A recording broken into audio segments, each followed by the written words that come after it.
Elias Whitlock had lived in Dustwell longer than most of its buildings had stood. He was the kind of man who left footprints that others respected enough not to step on. Tall, weathered, and silent as the high desert sky, Elias had the kind of presence that made men mind their manners without needing to be reminded. His ranch sat a mile east of town, nestled between sun-baked ridges and dry riverbeds, where the soil was stubborn and the cattle tougher than iron. He ran his place with fairness and grit, hiring whoever could work hard and speak straight. Folks didn't call him a hero, they just called him dependable, and in the West, that was higher praise than most prayers. Every second Tuesday, Elias rode into town on his old sorrel mare to pick up supplies. Salt, feed, maybe a tin of coffee if the money stretched. He kept his hat low, spoke little, and nodded at the same three people each time: the storekeep, the blacksmith, and Miss Holloway at the post office. He never drank, never gambled, and hadn't stepped foot in the saloon since his wife died 13 years prior. On that particular Tuesday, the sun was mean, and the dust hung like ash. Elias walked into the general store with his usual quiet dignity, paid for what he needed, and came out with 2 sacks over his shoulder, headed for the hitching post. That's when Clay Boone saw him. Clay was new to town. One of those drifting cowboys who bragged about gunfights no one had seen and laughed too loud at things that weren't funny. He was nursing his 3rd bottle of whiskey on the saloon porch when he caught sight of Elias. "Look at the old man," he sneered, loud enough for the card players to pause. "Walking like he owns the damn place." A couple of men chuckled nervously, eyes darting between Clay and the door. They knew Elias, and they knew better. But Clay didn't, and like many fools, with liquor in their veins and too much pride in their spines, he mistook silence for weakness. As Elias passed the saloon, Clay stepped down into the street and stood in his path. "Ain't polite not to tip your hat when folks greet ya," he slurred, swaying slightly. Elias stopped, set down 1 sack, and looked Clay in the eyes with the same calm that had once stared down a charging bull. "Didn't hear no greeting," he said softly. His voice was low and smooth, like wind moving through pine. Clay didn't like that. He didn't like that this man didn't look scared or angry, just steady, like a rock that didn't care what storm came. So he did what cowards do when they don't get the reaction they want. He lashed out. With a sudden jerk, Clay shoved Elias square in the chest. The old man stumbled back, his feed sack tearing open, grain spilling into the dirt. His hat flew off and landed near the horse trough. The silence that followed was heavier than any gunshot. Elias didn't move for a moment. He looked down at the spilled grain, then slowly picked up his hat, brushed the dust off, and set it back on his head. He didn't look at Clay again. He didn't say another word. He simply picked up the 2nd sack, turned, and walked away. Clay laughed, but it was an empty sound. Inside the saloon, no one joined in. Old Joe the blacksmith leaned back in his chair and muttered, "Lord help that boy," because everyone who knew Elias knew he didn't have to raise a hand. He had a son, and Will Whitlock was somewhere out there, riding hard and living quiet but still loyal to the blood that raised him. The kind of loyalty that didn't come with speeches or threats, just 50 men who would ride when he called. And Dustwell had just made a mistake it wouldn't forget.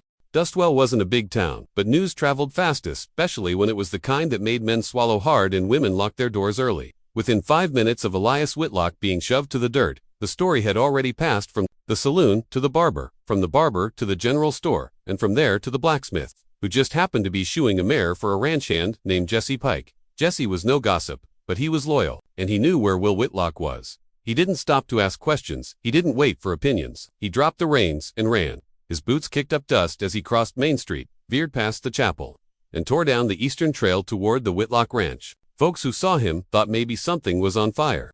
In a way, it was. The ranch lay quiet beneath the noon sun, its fences straight, its barn clean, and its paddocks still. But the moment Jesse rode into the yard, a stable hand named Mateo appeared, pistol tucked behind his back. You didn't ride in fast unless something was wrong.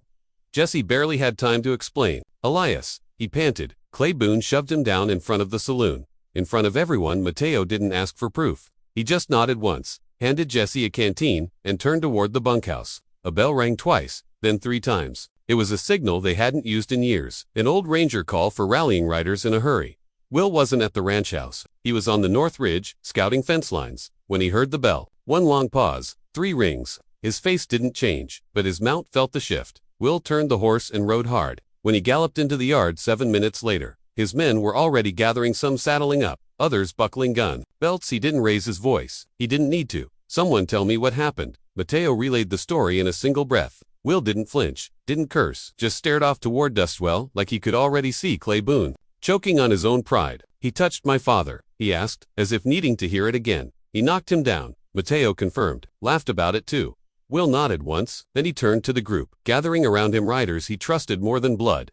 Men who'd followed him through storms, cattle wars, and border fires. Some were ex-scouts, some ex-convicts, all of them loyal. Not because of gold, but because Will had saved their lives once, or given them purpose when no one else would. He didn't give a speech, he just said, "We ride light. 30 minutes. Meet at the dry oak, bring quiet hands." That was it. That was all it took. Saddles creaked. Spurs jingled. Dust rose like smoke. By the time the sun passed the halfway mark in the sky, 50 riders had gathered beneath the bent branches of the dry oak, a gnarled old tree that stood at the edge of Dustwell's reach.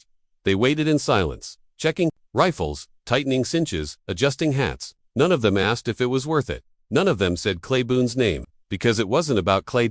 It was about a man who'd raised his son without ever raising his voice. A man who built a home with hard work and lived by example. It was about honoring that man, the only way Will knew how, by reminding Dustwell that some names shouldn't be spoken lightly. Will sat his horse in the center of the circle, hat low, eyes scanning the trail ahead. "No shots unless I say," he said. "No damage, just presence. Enough to make em remember." One of the riders chuckled darkly. 50 of us just to remind em. Hell, they'll remember this for the rest of their lives. Will didn't smile, he just gave the signal. A single nod. And 50 horses turned toward Dustwell, riding in silent formation, the sound of their hooves beating like a war drum across the desert floor. By the time the town saw them coming, it was too late. Dustwell hadn't seen a cavalry ride-in since the border raids of '83, and even that was just 6 men riding borrowed mules and puffing dust like they were chasing ghosts. But this was different. You could feel it before you saw it. First came the thunder, low and distant, like a summer storm rolling across bone-dry plains. Then came the rhythm, heavy and even, the sound of hooves, many hooves, pounding the earth in unison. Dogs started barking. Chickens scattered. A drunk in the alley dropped his bottle and scrambled behind a trough, thinking maybe the war had come back. Clay Boone didn't hear it at first. He was still nursing his pride in another bottle inside the saloon, bragging to a pair of railroad men about how he taught some old cowboy a lesson. He told the story loud, wild-eyed, twisting the details to make himself the hero. He said Elias had reached for a gun, that he knocked the old man flat before anyone could blink, that the whole town had cheered. But the lies were thin, and even the barkeep, who usually kept quiet for tips, was scrubbing glasses harder than usual. His jaw locked tight. It wasn't until the thundering stopped that everyone realized how loud it had been. Then came the silence, the kind of silence that weighs on your shoulders and makes your throat dry. That's when the townsfolk stepped outside. What they saw froze them in place. 50 horses, 50 riders, lined up in front of the saloon, like a wall of iron and dust. Not one of them smiled. Not one of them moved without intent. They wore trail dust and leather like second skin, their coats sun-bleached, hats low, rifles sheathed at the ready. But it was their eyes cold, calm, and clear that made even the most seasoned cowhands shift their boots and look away. And at the center sat Will Whitlock. He didn't raise his voice or even lift a hand. He just looked toward the saloon. That was enough. Inside, Clay Boone froze mid-sip. "What the hell?" he whispered. One of the railroad men leaned toward the window and paled. "You done stirred up the hornet's nest, friend." Clay tried to laugh, but it caught in his throat. "He ain't gonna shoot me for pushing his PA." The barkeep stopped wiping the glass. "He don't have to shoot you," he said, voice low. "He just has to let the town see who you are." Clay stepped outside like a man walking to his own gallows.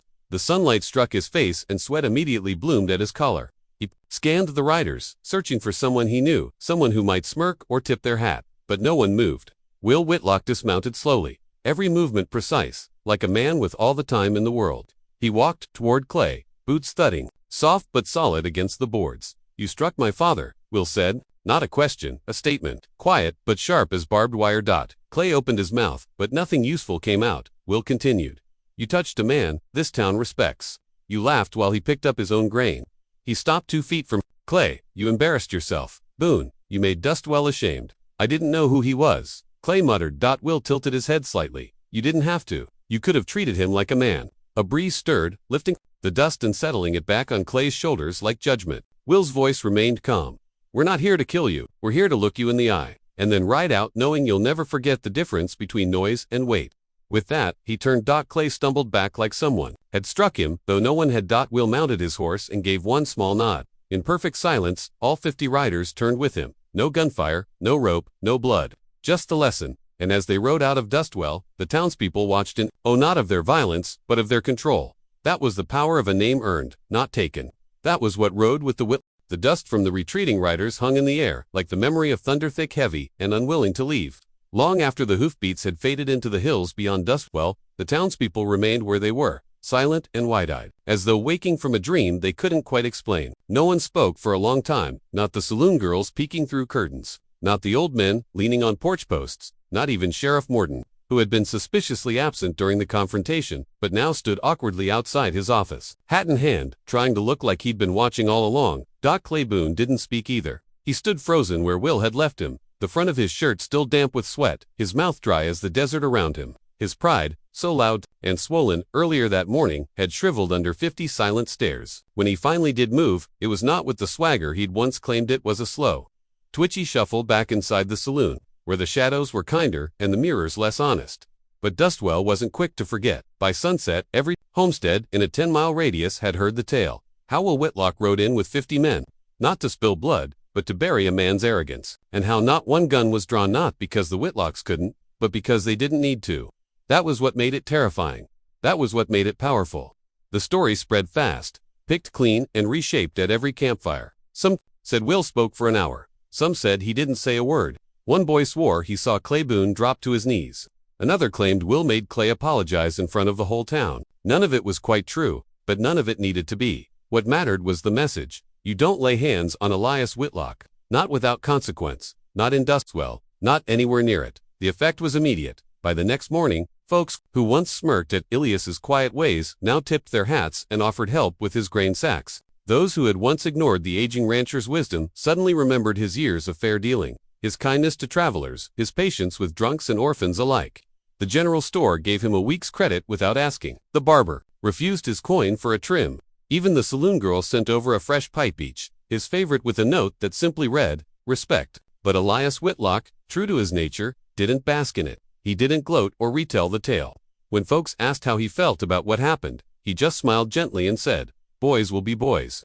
Sometimes they just need reminding how to be men." It was a sentence that carried more weight than any rider's boot, and it echoed long after Elias returned to his porch, pipe in hand, watching the sun set over his modest stretch of land. No banners, no speeches, just the quiet dignity of a man who had raised his son right. Will didn't return home immediately. After the ride through Dustwell, he and his men veered north toward the Basin Trails, stopping at a canyon where a young rider had gone missing weeks earlier. Even with vengeance behind them, their work continued. That's how Will had always operated. Resolve a thing, move forward. Don't let the world teach your name, teach it to the world. Back in town, the sheriff finally gathered enough courage to visit Elias. He brought a bottle of rye as a peace offering, muttering something about keeping the peace and hoping it didn't get too far. Elias just offered him a seat, poured 2 glasses, and let the man squirm in silence. There was no use in arguing with truth, not when it had ridden in on 50 horses and left without a bruise. That night, Dustwell slept differently. The saloon closed early, the poker tables went quiet, and Claiborne went so packed his saddlebag before dawn and rode west without saying goodbye. The town didn't miss him, but it would remember the day the Whitlocks rode in, not with rage, but with unity, not for justice, but for honor. And 50 saddles would creak across every memory that followed. The Whitlock name had always held weight in these parts, not because of gold or guns, but because of how Elias lived. He wasn't a loud man, nor one to thump his chest or boast about his cattle count. But his fences were always mended, his hands never idle, and when a neighbor's barn burned down, Elias was the first to bring lumber and nails. He was the kind of man people liked but didn't notice until something made them remember why they should. Will had grown up under that quiet shadow. Folks used to say Elias raised his boy more with silence than sermons, letting the land teach what a man should be, patient, firm, and rooted. As a child, Will learned to ride bareback before he was 10, shoot straight before he was 12, and earn respect without ever demanding it. By 15, he was already known in the Basin towns as Whitlock's boy, a name that opened gates and hushed saloons. But when he left to chase cattle trails and ranger work, most figured he'd drift. Like so many tough sons before him, except he didn't drift. He carved a trail always fair, always hard, always his father's son. So, when the story of what happened in Dustwell reached the outer ridges, it didn't stay local. Across the high mesas, outlaws paused over their poker hands and reconsidered. Riding too close to Whitlock land, wagon trains whispered the name like a warning and a blessing. Even in the mining camps out by El Toro, men who'd never met a Whitlock suddenly knew better than to mess with anything tied to one. But for Elias, the storm hadn't passed. Outwardly, life returned to its slow rhythm: mornings feeding chickens, evenings mending tack. Yet something lingered in his eyes. It wasn't shame. No, Elias had long since stopped carrying shame for other people's wrongs. It was something else, a flicker of regret, perhaps, that his boy had to return like that. That fists and horses had to make a point, words once did. One morning, as the wind shifted and the desert heat curled against the porch, Elias sat with a letter in his hand. The envelope was rough, hand-stitched from burlap scrap, sealed with an old wax stamp, Will's way of writing, without writing too much. Inside, just a few lines. Pa, we did what had to be done. You didn't raise me to ride quiet when wrong walks proud. Dustwell remembers now. Be well, W. Elias folded the letter and slipped it inside the Bible his wife had left behind. He didn't need to reply. Will knew he understood. Still, the aftermath carried long shadows. Clay Boone might have slunk off, but his kind didn't vanish. They scattered, waited, simmered. A week after the ride, someone painted the Whitlock gate red, a coward's mark in the night. Another week later, one of Elias's colts was found dead by the creek, its body untouched by predator but clearly placed to send a message. The town watched Elias carefully. Would he summon his son again? Would the 50 riders return? He didn't single quotes T. Instead. Elias rode into townalone.com as a creek in spring and visited every shop that had stood silent the day he was struck. He spoke no anger, no demand. He just looked each man in the eye and asked, "What do you stand for when no one's watching?" Most couldn't answer, and that silence did more than 50 hard men ever could. By the end of that month, 3 ranchers offered to work Elias's outer fence for free. The schoolteacher asked if Will would come speak to the children next time he was passing through, and even the sheriff, now quieter, more present, asked if Elias would consider sitting on the town council. The Whitlock brand wasn't forged by violence. It was shaped in restraint, sharpened by dignity, and cooled in the waters of memory. Will had ridden in with power. Yes, but it was Elias who carried the legacy, and Dustwell was finally beginning to understand the difference. Though Dustwell began to settle again, the air still carried attention like heat before lightning. It wasn't just the town's shifting attitude or the way men glanced at each other longer than before. It was something deeper, something in the land itself. The cattle were restless. The dogs barked longer into the night. The coyotes, once heard only in the far hills, now sang closer. There was a change coming, and everyone felt it, even if no one dared say it. Elias felt it too. Each morning as he walked his land, inspecting the fence lines, watching the sky, he felt the stir of something not yet visible. Not fear exactly. He'd lived too long and seen too much for that, but concern. Like the pause between the match being struck and the fire catching. Then, one evening, near sundown, it came. 2 riders appeared on the ridge to the west, silhouetted against the bleeding sky, just far enough to see but not identify. Elias saw them as he was leading his horse back to the barn. He squinted against the sun, noted their posture. Tall, upright, watching. They didn't come closer, just sat there for a minute too long, then turned and disappeared behind the hills. He said nothing. The next day, he rode into Dustwell and quietly asked the general store clerk, Thomas Clay, if anyone new had passed through. Thomas, a man who prided himself on knowing every face that crossed his doorway, hesitated. 3 men, he finally said. 2 stayed quiet. 1 did the talking, asked if the Whitlocks still lived out past the bluff. I didn't say much. Elias nodded. Good. Sheriff Morton heard about the visit. Of course, everything that involved Elias now seemed to circle back to him. He showed up at the Whitlock ranch later that week, spurs dusty, voice cautious. We've heard some staring, he said, more from his boots than his mouth. Men asking questions, looking for Will. Mostly, Elias sat in his usual spot on the porch, sipping coffee gone cold. They'll find answers they don't like if they go looking too hard, he said evenly. You might want to make that clear. The sheriff swallowed hard. You want me to wire Will? Elias looked out toward the hills, thoughtful. No, not yet. He rode in once because he had to. I don't want him thinking this place can't hold its own without him. But Elias wasn't idle. He rode out to his neighbors, quietly checking on fences, horses, supplies, not saying what he was thinking, but asking questions that hinted at it. Were the rifles clean? Were the barns locked at night? Had they noticed any strangers watching the ridge? And every time, the men answered the same way. No panic, no loud voices, just nods. The Whitlocks had stood up when it mattered. Now the rest would too. One evening, Miss Gentry, the schoolteacher, stopped by the ranch with a basket of jam and a worried look in her eye. They say a bounty's been posted, she whispered, for Will. Out west. $500, maybe more. Elias didn't flinch. They'll regret putting a price on something they can't afford. Miss Gentry hesitated. And if they come here, then they'll learn what Dustwell's become, he said simply. And what it means to leave your mark on the wrong man. Because while Will's ride with 50 hard men had shaken the town, it had also awakened it. The blacksmith now kept a loaded rifle beneath his counter.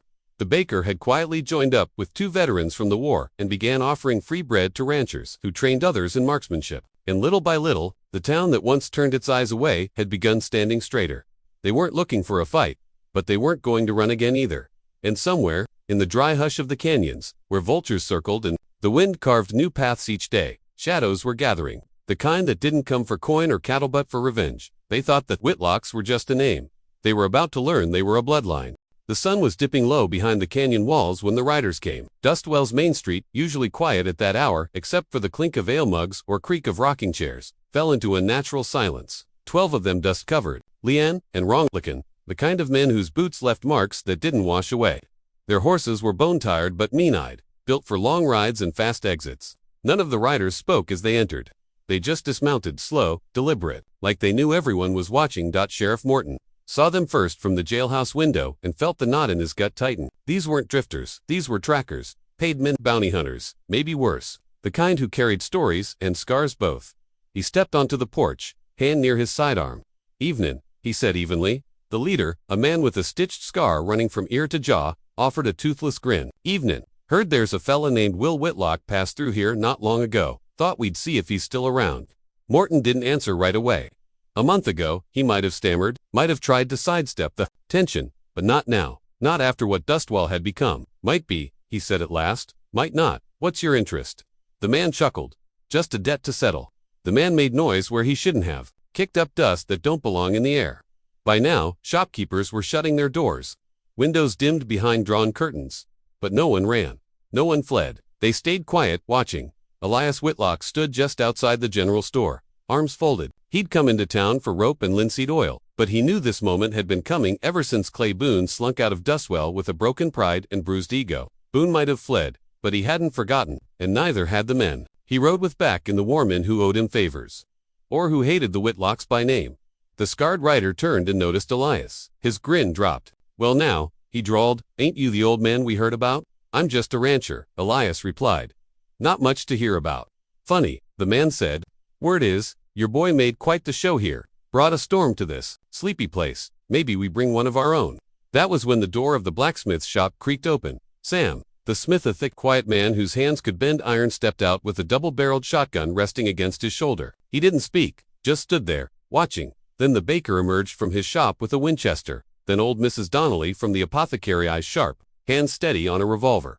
One by one, doors opened across Dustwell. Farmers, tradesmen, mothers, ranch hands, children peeking over windowsills. The town was still, but it wasn't afraid. The scarred man's smile vanished for good. "You think a few rifles scare us?" he barked. "We've burned towns bigger than this." Elias stepped forward then, slow and steady.